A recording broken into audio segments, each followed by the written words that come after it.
ओम शांति। 22 सितंबर 2023। बाबा के महावाक्य।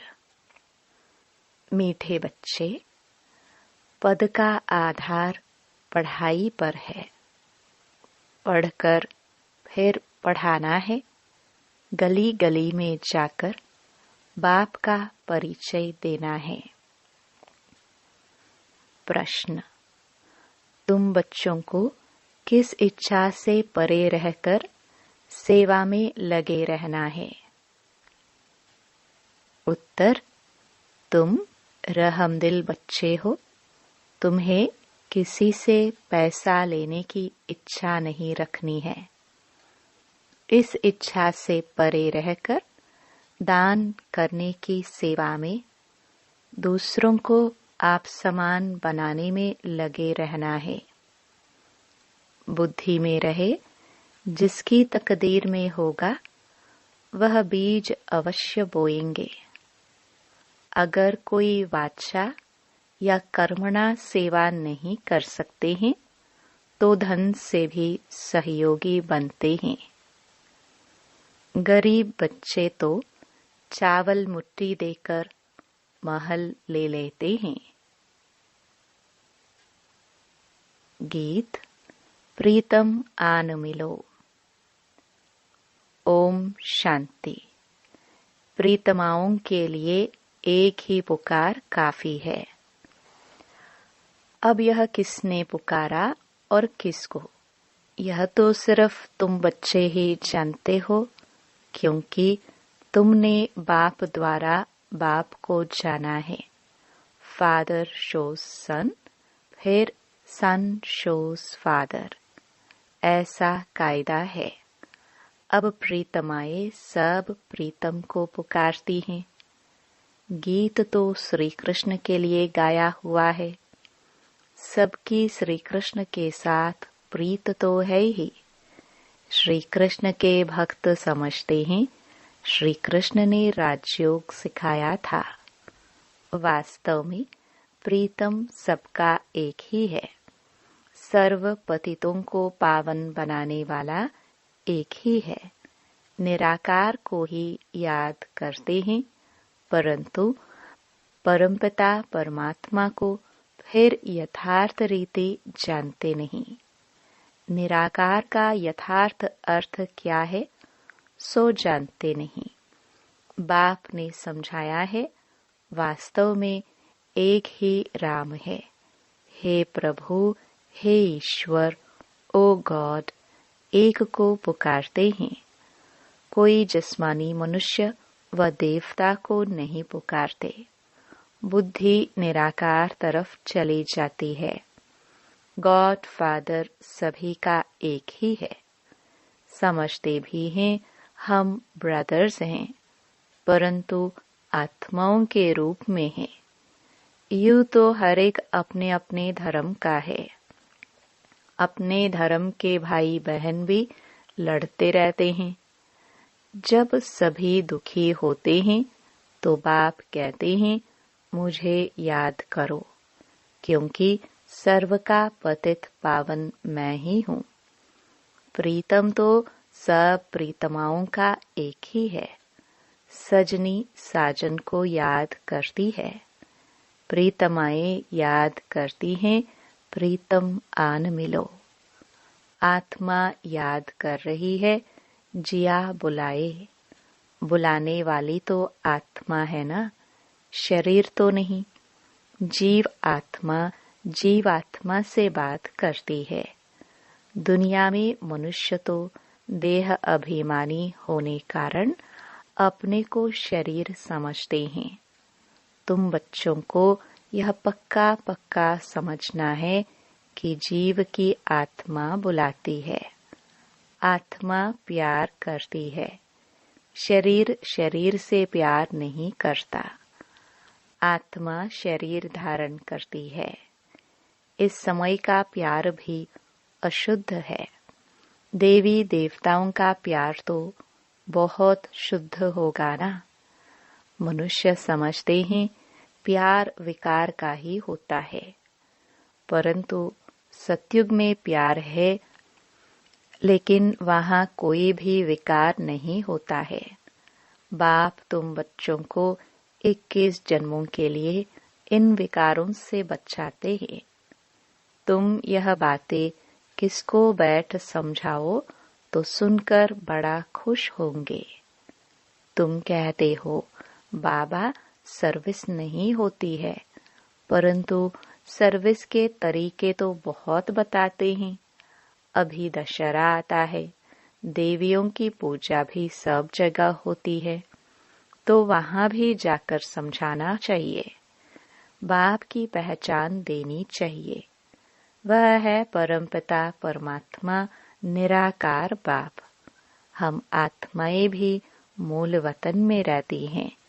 वतन घर को भी कहा जाता है।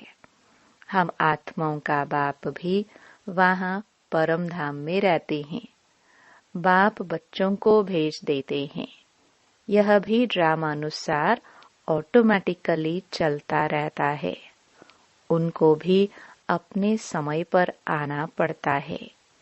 एक बाप है, बाकी सब हैं आत्माएं। यह है मनुष्य सृष्टि। उनमें दैवी गुण वाले मनुष्य लक्ष्मी नारायण थे सतयुग में।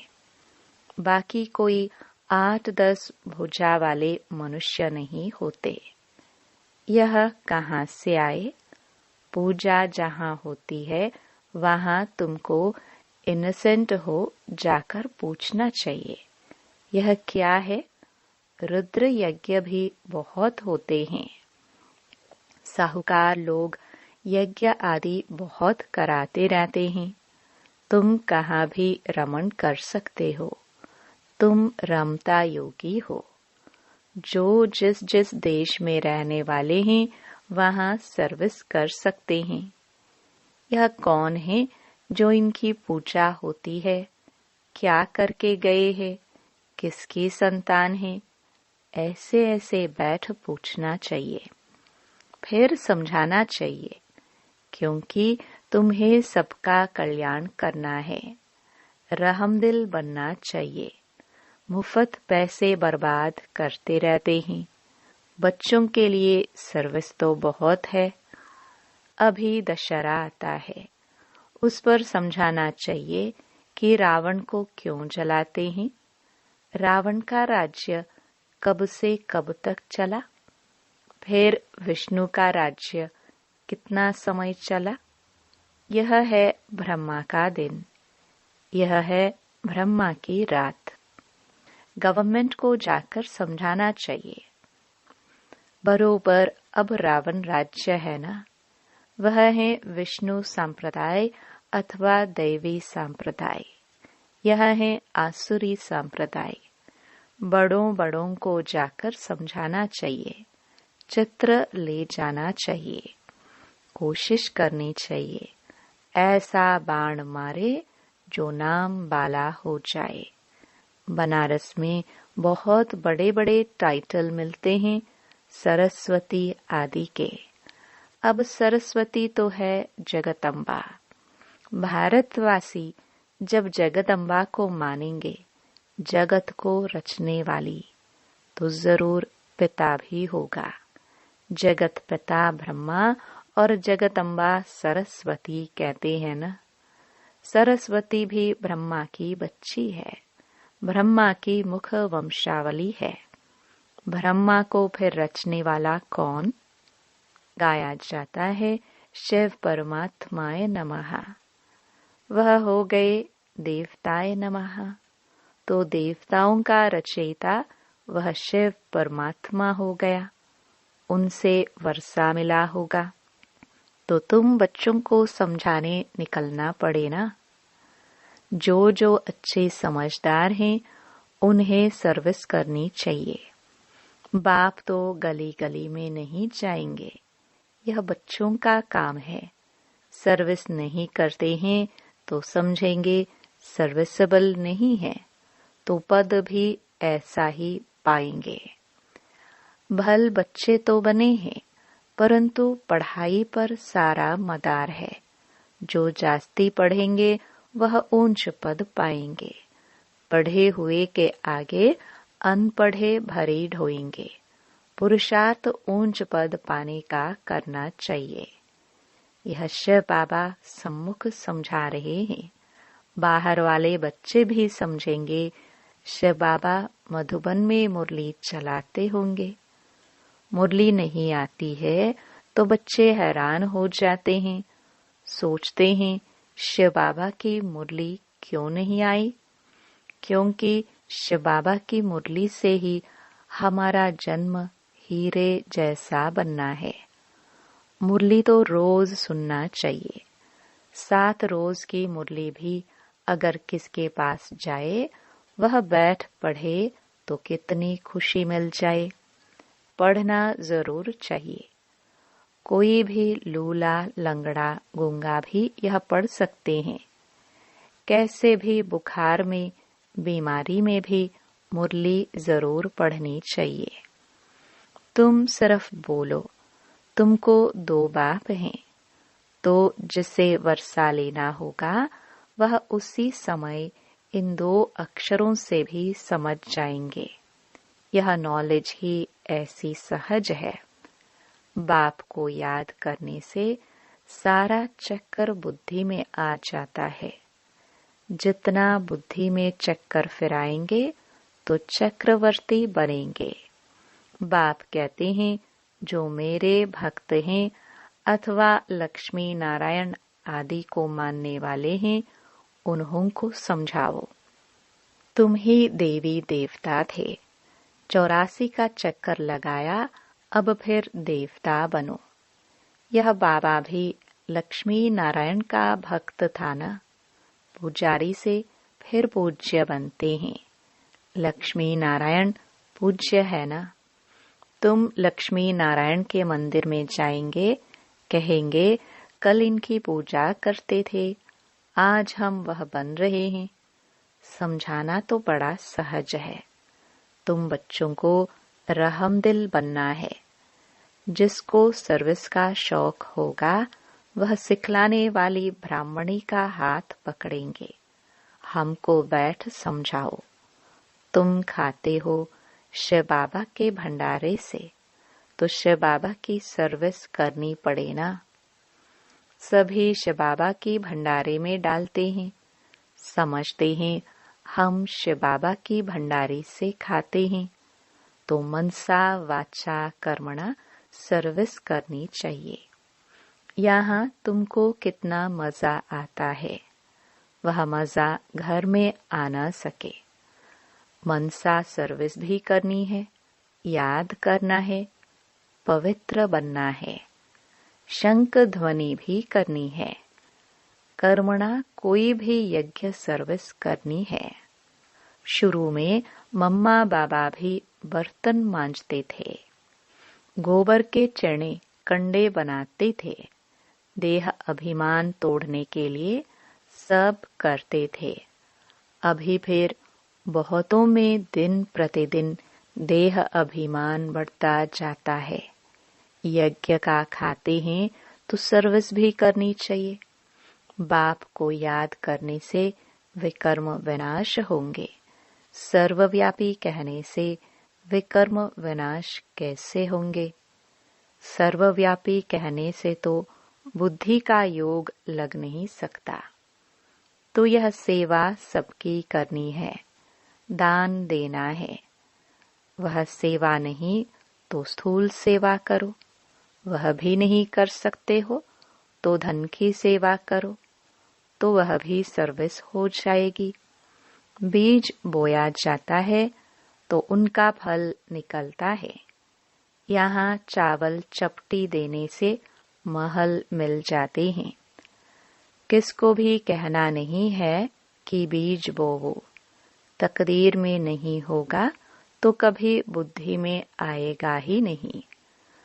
साहूकार लोग होते हैं तो 5 लाख का भी इंश्योरेंस करते हैं। गरीब होगा तो 500 का इंश्योरेंस करेगा। यहाँ फिर गरीब सबसे जास्ती इंश्योर करते हैं। गरीब के चावल मुट्ठी भी साहूकार के धन से इक्वल हो जाते हैं। मम्मा ने देखो क्या इंश्योर किया, तन मन से देखो कितनी सेवा की। बहुत धन देने वालों को भी इतना पद नहीं मिल सकता जितना उनको मिलता है। तुम हो नर से नारायण बनने वाले। यह नॉलेज है ही स्वराज्य योग। हर एक की बुद्धि समझ सकती है। हम मम्मा बाबा को फॉलो करते हैं। पुरुषार्थ करना चाहिए ना। यह ज्ञान सागर तो गलियों में नहीं जाएगा।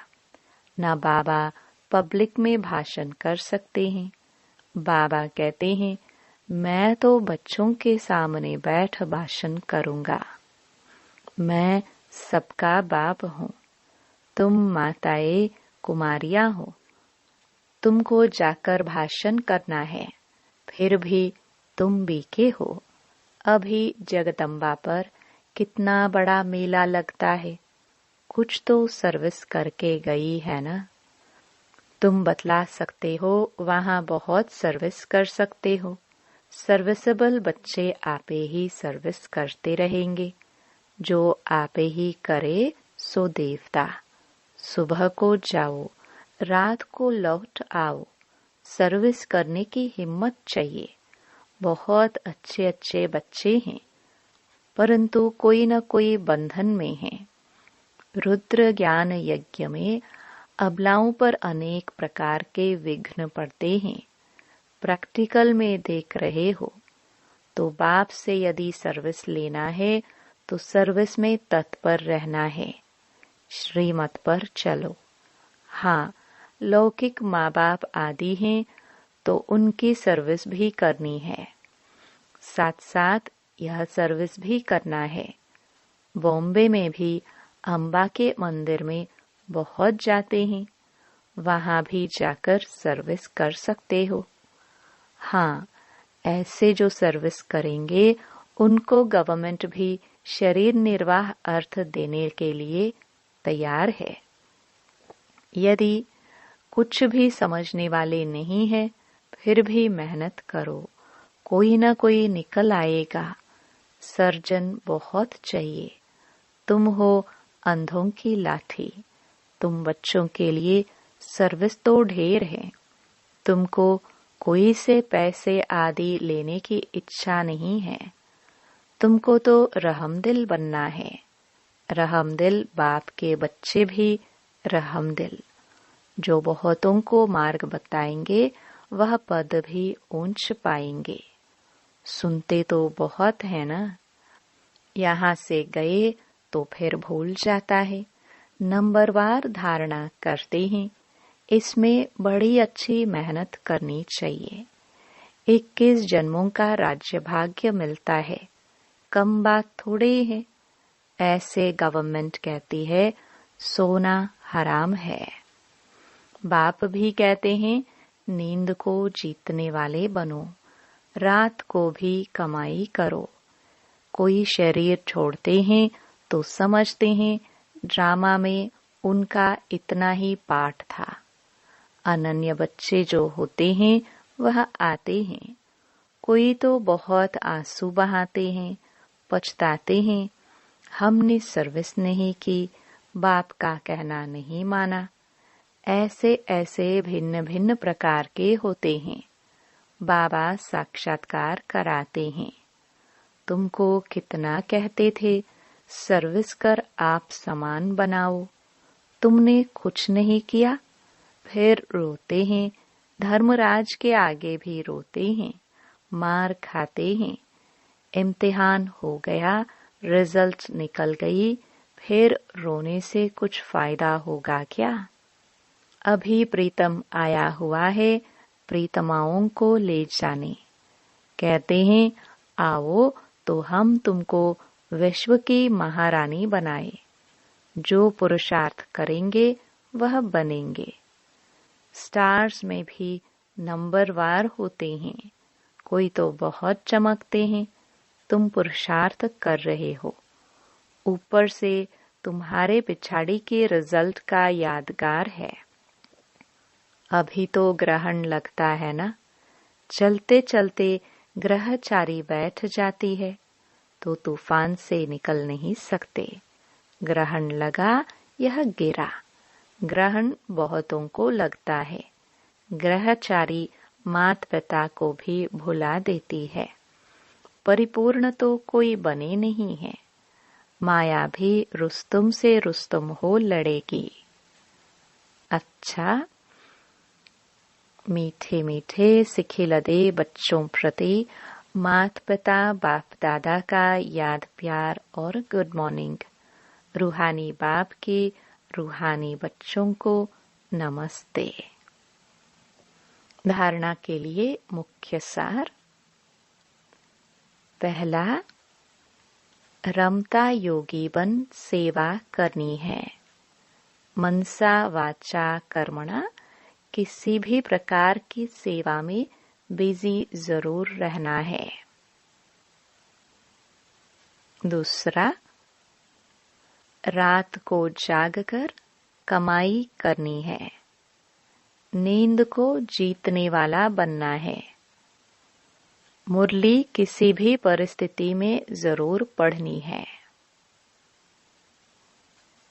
वरदान, अल्पकाल के संस्कारों को अनादि संस्कारों से परिवर्तन करने वाले वरदानी महादानी भव। अल्पकाल के संस्कार जो ना चाहते हुए भी बोल और कर्म कराते रहते हैं, इसलिए कहते हो मेरा भाव नहीं था, मेरा लक्ष्य नहीं था, लेकिन हो गया। कई कहते हैं हमने क्रोध नहीं किया, लेकिन मेरे बोलने के संस्कार ही ऐसे हैं। तो यह अल्पकाल के संस्कार भी मजबूर बना देते हैं। अब इन संस्कारों को अनादि संस्कारों से परिवर्तन करो। आत्मा के अनादि ओरिजिनल संस्कार हैं सदा संपन्न, सदा वरदानी और महादानी। स्लोगन, परिस्थिति रूपी पहाड़ को उड़ती कला के पुरुषार्थ द्वारा पार कर लेना ही उड़ता योगी बनना है। ओम शांति।